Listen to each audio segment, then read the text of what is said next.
북한 정부는 모든 사람에게 평등한 교육을 제공한다고 자랑하지만 여성에게는 이 약속이 숨겨진 제약을 동반하여 그들의 미래를 형성합니다. 여성들은 높은 문해율을 달성하지만 그들이 받는 교육은 기회 제한과 전통적인 성역할 강화를 위한 방식으로 설계됩니다. 교육 과정은 성별 기대에 따라 강하게 분리되어 있습니다. 여성들은 정부가 적합하다고 여기는 직업, 즉 교사, 간호사 또는 직물 작업에 이끌리게 됩니다. 가장 충격적인 부분은 재능 있는 소녀들이 교육을 완전히 포기하도록 압박받는 것입니다. 많은 우수한 학생들이 가족을 지원하거나 일찍 결혼하기 위해 학교를 일찍 떠나야 한다는 강한 사회적, 가족적 압박을 겪습니다. 그들의 교과서에는 김씨 가문을 찬양하고 사회주의 이념을 홍보하는 내용만 가득하고 비판적 사고나 다양한 관점은 거의 허용되지 않습니다.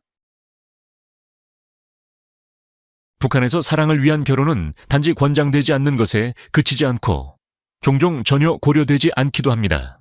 여성들은 결혼 상대를 선택하는데 거의 발언권이 없으며 결혼은 개인의 호감이나 사랑보다는 정치적 충성도, 가족 재산, 사회적 지위에 따라 정해지는 경우가 많습니다. 이 시스템에서 가장 충격적인 점은 10대 후반과 20대 초반의 젊은 여성들이 훨씬 나이가 많은 고위 군 관계자나 정부 관계자와 결혼하게 된다는 것입니다. 이 결혼들은 가족이 정하는 것이 아니라 정부가 전략적으로 주관합니다. 그 목적은 권력을 강화하고 김 정권에 대한 충성도를 보상하는 것입니다. 이 어레인지드 매리지에서 여성들은 자녀를 낳아 국가에 대한 충성을 계속 이어가야 한다는 압박을 받습니다. 이는 주로 엘리트 가정에서 발생하며 여성이 가장 개인적인 삶의 결정을 내릴 자유가 없음을 보여줍니다. 결혼식 자체도 국가에 의해 통제됩니다. 전통적인 꽃 던지기 대신 신랑과 신부는 김일성 기념비에 꽃을 바쳐야 합니다. 기념비에서 찍은 결혼 사진은 선택이 아니라 필수입니다. 4월 15일과 2월 16일. 각각 김일성과 김정일의 생일에는 결혼식을 할 수 없습니다. 결혼식을 화려하게 진행할 수 없는 가정에서는 시장에서 음식을 빌려 사진을 찍고 이후에는 다시 돌려주는 슬픈 관습이 있습니다. 이를 통해 결혼 사진에서만 부유한 모습을 보여주고 실제 비용은 들이지 않게 됩니다. 그러나 부유한 가정은 종종 돈을 선물로 받기도 하며 정부 관계자들은 때때로 미국 달러를 선물하기도 합니다. 만약 당신이 정부가 정한 결혼을 받아들여야 하는 나라에 산다면 안전을 위해 결혼을 받아들일 것인가? 아니면 자유롭게 사랑할 권리를 위해 싸울 것인가요? 안전을 위해 따를 것이라면 댓글로 1을, 자신의 선택을 포기하지 않겠다면 2를 댓글로 남겨주세요. 1990년대 중반에 참혹한 기근 동안 정부의 식량 배급 시스템은 완전히 붕괴되었습니다. 이에 대응하기 위해 불법 시장인 장마당이 등장했으며 처음에는 정부가 이를 막으려 했지만 결국 생존을 위한 필수적인 시장이 되었습니다. 한국의 통일부에 따르면 이 민간 시장은 현재 북한 가구 소득의 70-80%를 차지하고 있습니다. 여성들이 이 시장을 지배하고 있습니다. 남성들은 국가에서 지정한 직무를 수행해야 하며 이러한 직무는 거의 아무리 일해도 1달러에도 못 미치는 월급을 받습니다. 남성들이 공식 직업을 버리고 시장에서 일할 경우 투옥될 수 있습니다. 이로 인해 여성들은 가정의 경제적 생명선이 되며 남성들은 무의미한 정부 직책에 갇히게 됩니다. 북한에서 아이를 낳는 것은 단순한 개인적인 선택이 아니라 국가에 대한 애국적인 의무로 간주됩니다. 정부는 모성을 여성들이 국가에 제공할 수 있는 가장 중요한 서비스 중 하나로 홍보하며 출산을 국가에 대한 충성과 힘으로 직접 연결합니다. 이 이념은 여성들에게 자녀를 여러 명 가질 것을 강요하며 개인적인 상황이나 욕구와 관계없이 큰 압박을 가합니다. 정부는 군사력과 경제 생산성을 위한 인구 증가를 필수적으로 여겨 50년 이상 출산율 증가를 위한 정책을 추진해 왔습니다. 결과적으로 북한의 가정은 보통 3명에서 7명까지 자녀를 가집니다. 이는 많은 여성들이 만약 자율적으로 선택할 수 있었다면 택하지 않았을 수 있는 수치입니다. 국가는 일부 지원을 제공하지만 그 지원은 종종 부적절하고 질이 낮습니다. 콘돔, 피임약, 생리대는 모두 수입이 금지되어 있거나 너무 비싸서 대부분의 여성들이 구매할 수 없습니다.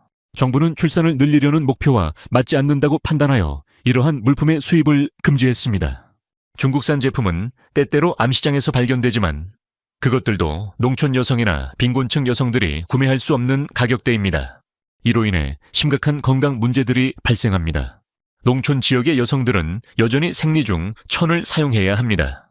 비임의 부재와 성교육의 부족으로 인해 여성들은 임신 시기나 가족의 크기를 제어할 수 없습니다.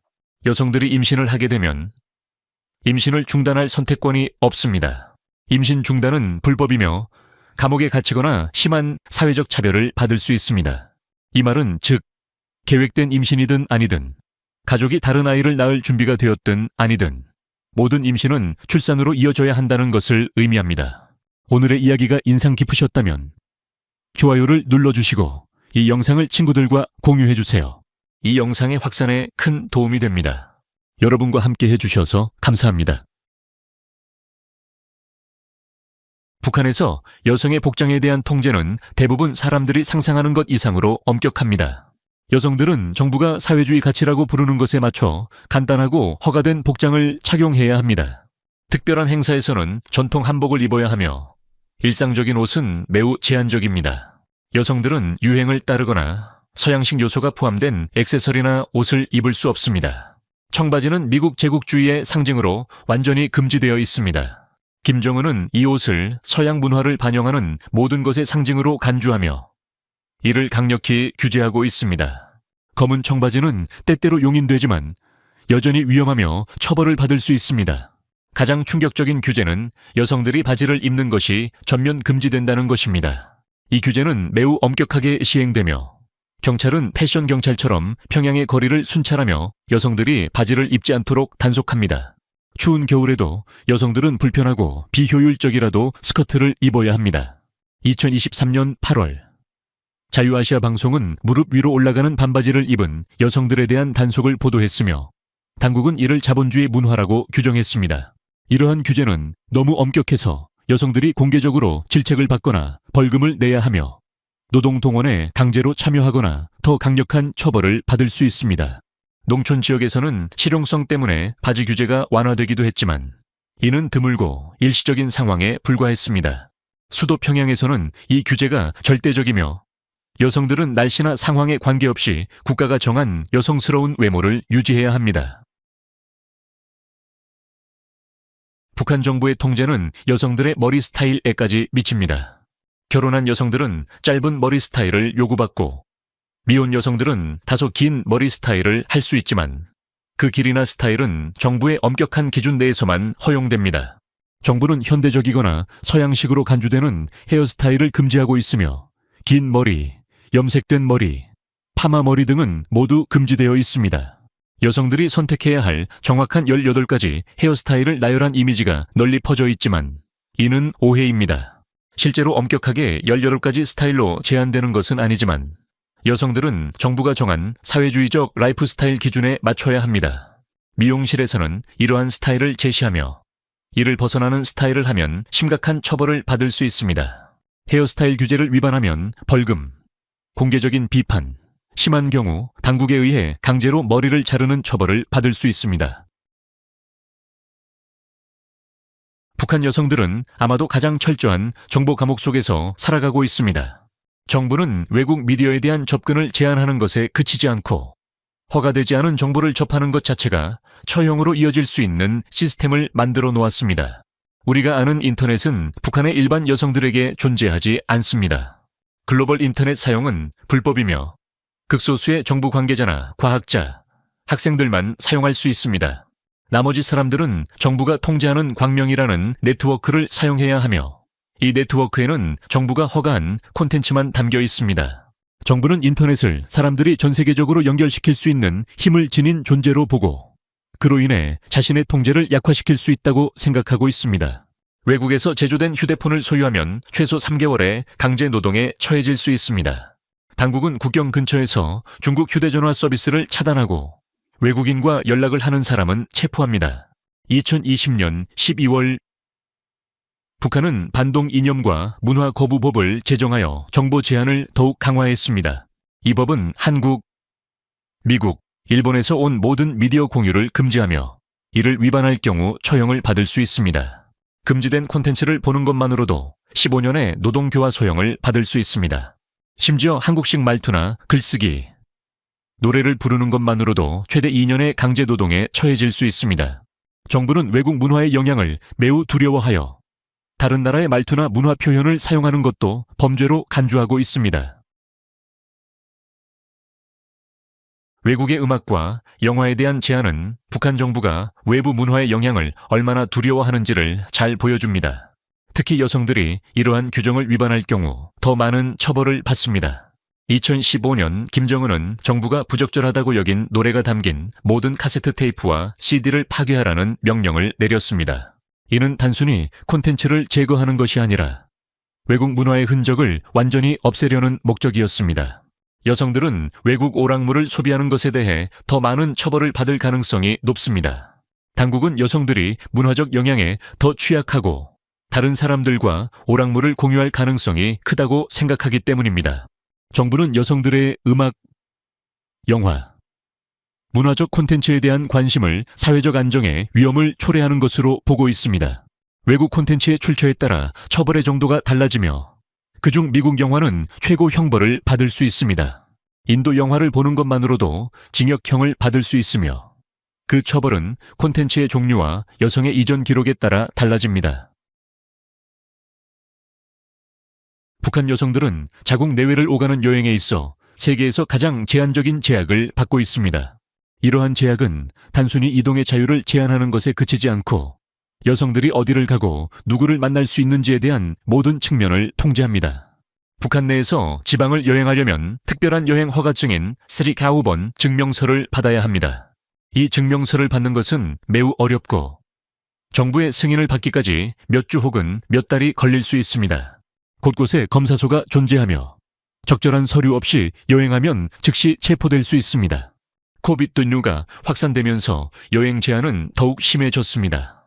2020년 8월에는 북측 국경지대에서 1-2km 내에 접근하는 사람을 사살하라는 명령이 내려졌습니다. 이는 단순한 경고가 아니라 국경을 넘으려는 민간인을 실제로 처형할 수 있는 권한이 주어진 것입니다. 탈북 시도에 미친 영향을 미쳤습니다. 2019년 1000명 이상의 북한 사람들이 한국으로 탈북했지만 2022년에는 66명으로 급감했습니다. 정부는 모든 국제선을 중단하고 중국과의 공식적인 국경을 폐쇄했으며 외국에서 돌아오는 사람들에게는 한 달 이상의 격리를 의무화했습니다. 여성들은 이러한 여행 제한으로 인해 심각한 개인적인 영향을 받습니다. 다른 지방에 있는 친척을 방문하려면 정부의 허가를 받아야 하며 다른 지역에서 직업 기회를 탐색할 수 없습니다. 학대가 심한 상황에서 새로운 지역으로 탈출할 수도 없습니다. 그들은 정부가 배정한 위치에서 사실상 갇혀 살고 있습니다. 모든 북한 시민은 김일성 또는 김정일의 이미지를 담은 배지를 착용하여 충성을 공개적으로 표시해야 합니다. 그러나 여성들에게 이 규제는 남성들보다 더욱 엄격하게 적용되며 강도 높은 감시와 규제가 따릅니다. 이 배지는 단순한 액세서리가 아니라 절대적인 경외심을 가지고 다뤄야 하는 제국의 상징으로 간주됩니다. 여성들은 남성들보다 배지를 더 눈에 띄게 착용해야 하며 공개 행사나 직장에서 심지어 일상적인 활동 중에도 규정을 지키는지 점검을 받습니다. 배지에 대한 규정을 위반할 경우 여성은 공개적인 부끄러움의 시간을 겪거나 자신의 불충성을 고백하도록 강요당할 수 있습니다.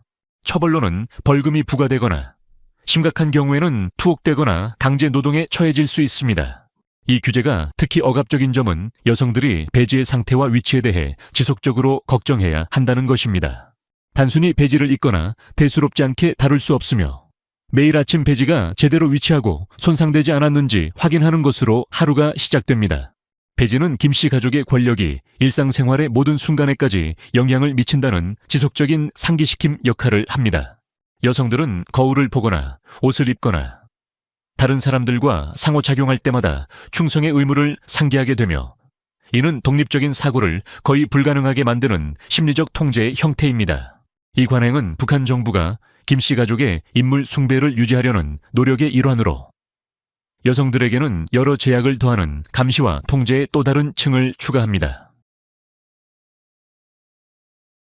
북한 여성들은 수많은 정부 주도의 집회, 퍼레이드, 대규모 집단 행사에 참여해야 하며 그들의 참여는 단순한 참석 이상의 요구사항을 동반합니다.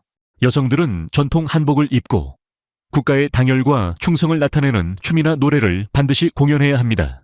이는 자발적인 문화 공연이 아니며 충성도를 증명하는 강제적인 활동으로 이를 위해 몇 주간의 준비와 연습이 요구됩니다. 이 행사에 참석하는 것은 선택사항이 아니며 완전한 열정을 보이지 않으면 심각한 결과를 초래할 수 있습니다. 여성들은 행사 중에 주저함, 지루함 또는 충성도가 부족한 표정을 보이지 않도록 면밀히 감시됩니다. 부족한 열정을 보인 여성들은 사회적 왕따, 직장 내 처벌 또는 더 나쁜 처벌을 받을 수 있습니다. 이러한 행사는 정부 이데올로기를 강화하는 동시에 당국이 대중을 감시하는 기회를 제공합니다. 여성들은 단순히 참석하는 것에 그치지 않고 구호를 외치거나 애국적인 노래를 부르며 감정을 드러내야 하고 이를 통해 정부에 대한 충성을 입증해야 합니다. 북한 여성들은 직장에서 끊임없는 감시를 받습니다. 이 감시 시스템은 절대적인 충성을 보장하며 여성들이 동료와 친구들을 감시하도록 강요합니다. 감독자는 여성들의 업무 수행뿐만 아니라 행동, 대화, 개인 습관, 심지어 표정까지 세밀히 관찰하며 불만이나 충성도가 부족한 징후를 보고해야 합니다. 여성들은 자신이 말하는 모든 말과 보이는 모든 반응이 정치적 정확성에 맞는지 평가된다는 사실을 알고 있습니다. 또한 여성들은 정기적으로 이데올로기 교육을 받으며 이는 선택이 아닌 의무적 정치 교육으로 국가의 정책과 가치를 강화하기 위한 것입니다. 가장 충격적인 점은 여성들이 동료들에 대해 간첩 활동을 하도록 요구받는다는 것입니다. 그들은 충성심에 부족한 대화나 행동, 태도를 보고해야 하며 이는 신뢰할 수 있는 관계를 어렵게 만들고 모든 상호작용이 위험할 수 있는 분위기를 조성합니다. 가장 기이하고 심리적으로 잔인한 제안 중 하나는 특정 날짜, 특히 김일성의 사망 기일인 7월 8일에 웃는 것이 금지된다는 규제입니다. 이 규제는 정부가 인간의 기본적인 감정 표현까지 통제하려는 방식을 잘 보여줍니다. 매년 7월 8일, 여성들은 웃을 수 없으며 이를 어기면 강제 수용소에 보내지거나 처형될 수 있습니다. 웃는 것 외에도 큰 소리를 내거나 술을 마시거나 생일을 축하하는 등의 행동도 금지됩니다. 여성들은 고 김일성에 대한 존경을 표시하기 위해 침울한 표정과 행동을 유지해야 합니다. 이 강제적인 애도는 다른 중요한 날짜에도 적용됩니다. 김정일 사망 10주기에는 김정은이 11일 동안의 애도 기간을 선포하며 이 기간 동안 북한 여성들은 어떤 축제나 여가 활동도 할 수 없었습니다. 2021년에는 이 애도 기간이 12일로 연장되었습니다. 이 애도 기간 동안 여성들은 파티에 참석하거나 불필요한 물품을 쇼핑하거나 즐거운 활동에 참여할 수 없습니다. 그들은 자신의 감정이나 개인적인 상황에 관계없이 슬픔과 장중함을 표시해야 합니다. 이 감정적 제한의 강제성은 매우 잔인하여 여성들에게 자연스러운 감정을 표현할 기본적인 권리를 박탈하는 것입니다. 경제적 생존, 가족의 책임, 그리고 끊임없는 정치적 감시로 이미 스트레스를 겪고 있는 여성들에게 이러한 감정 통제는 정신적 건강에 큰 영향을 미칩니다. 북한에서 여성의 운전은 명시적인 법으로 금지되어 있지는 않지만 운전 면허를 취득하려면 국가의 허가가 필요하고 이 허가는 거의 남성에게만 주어지기 때문에 사실상 금지된 것과 같은 상황입니다. 당국은 여성들이 도로에서 잠재적인 위험을 피하기 위해 운전하지 않는 것이 더 좋다고 주장합니다. 이는 특히 북한에서 다른 나라들에 비해 자동차가 매우 적고 교통체증이 거의 없다는 점에서 매우 터무니없습니다. 실제 이유는 여성이 교통수단을 통해 독립성을 갖지 못하도록 하여 전통적인 성 역할을 유지하려는 의도입니다. 그러나 부유한 여성 상인들인 돈주들은 이 제한을 깨고 운전자를 고용하거나 드물게 스스로 운전하기도 합니다. 이는 체제의 작은 균열을 나타내지만 이는 정치적 연결과 경제적 자원이 있는 여성들에게만 해당하는 제한적인 사례입니다. 운전 제한은 공식적인 정책보다는 부패와 가부장적 통제의 일환으로 볼 수 있습니다. 충분한 돈과 영향력이 있는 여성들은 때때로 운전 허가를 받을 수 있지만 일반 여성들은 이런 선택지가 없습니다. 경제적 활동을 통해 가족을 부양하는 여성들에게는 운전이 불가능한 것이 실용적으로 큰 도전이 되며 이는 비즈니스 활동을 확장하거나 시장의 기회에 빠르게 대응하는 데 제한을 둡니다. 이 제한은 여성이 남성과 국가에 의존하게 만드는 요소로 온전히 상징하는 독립성을 방해하고 있습니다. 이 15개의 규제는 매우 철저하고 침습적인 통제 시스템을 보여주며 자유사회에 살고 있는 사람들이 완전히 이해하기는 어려울 정도입니다. 북한 여성들은 자신의 머리 스타일과 복장부터 감정과 이동에 이르기까지 모든 것에 대해 제약을 받으며 개인적인 자율성은 사실상 존재하지 않는 삶을 살고 있습니다. 여러분은 이 중 어떤 규제가 가장 충격적이었나요? 댓글로 여러분의 생각을 남겨주세요. 우리는 항상 여러분의 의견을 기다리고 있습니다. 그리고 구독 버튼을 눌러 알림을 켜주시면 다음 영상에서 다시 만날 수 있습니다. 오늘 함께 해주셔서 정말 감사합니다. 여러분의 지원은 우리의 큰 힘이 됩니다. 행운을 빕니다. 시청해주셔서 감사합니다. 이 영상이 유익하셨다면 좋아요와 구독, 그리고 알림 설정까지 잊지 말고 눌러주세요. 새로운 영상을 놓치지 마세요. 다음 영상에서 만나요.